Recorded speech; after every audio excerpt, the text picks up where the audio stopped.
bismillaahi raxmaani raxiim golaha dhaqanka beesha abasguul war murtiyeed shirar isdaba joog ah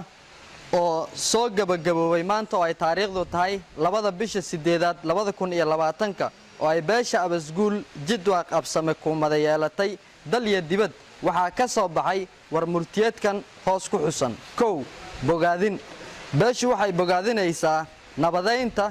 iyo dhab u heshiisiinta beelaha kala duwan ee walaalaha ah ee wada degan Jubbaland qorshaha uu hormuudka ka yahay madaxweynaha Jubbaland mudane Axmed Maxamed Islaam sidoo kale beeshu waxay aad u bogaadinaysaa wada hadal kasta oo xal loogu raadinaya siyaasadda murugsan ee dalka Soomaaliya sida shirkii dhuusamareeb ee labada wajilaha walaac beesha oo ah beel ballaaran oo degta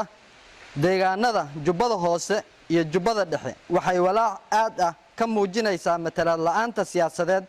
ee dawladda dhexe iyo tan Jubbaland arintaasi oo ay sabab u yihiin siyaasiyiinta kuumade oo beesha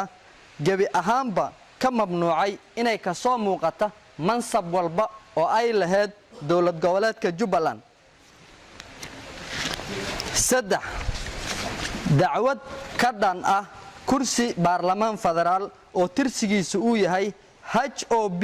079 beeshu dal iyo dibadba waxay cod dheer si wada jir ah ugu gudbinaysaa dacwadani madaxda ay qusaysa madaxweynaha dawladda federaalka Soomaaliya mudane Maxamed Cabdullaahi Farmaajo gudoomiyaha golaha shacabka dawladda federaalka Soomaaliya mudane Maxamed Mursal Sheekh Cabdiraxmaan gudoomiyaha aqalka sare dawladda federaalka Soomaaliya mudane Cabdi Xaanshe Cabdullaahi kusimaha ra'iisul wasaaraha Soomaaliya mudane Mahdi Maxamed Guuleed gudoomiyaha maxkamadda sare Abukaate Baashe Yuusuf Axmed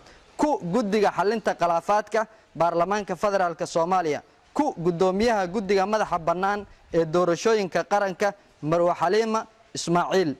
madaxweynaha maamul goboleedka Jubbaland mudane Axmed Maxamed Islaam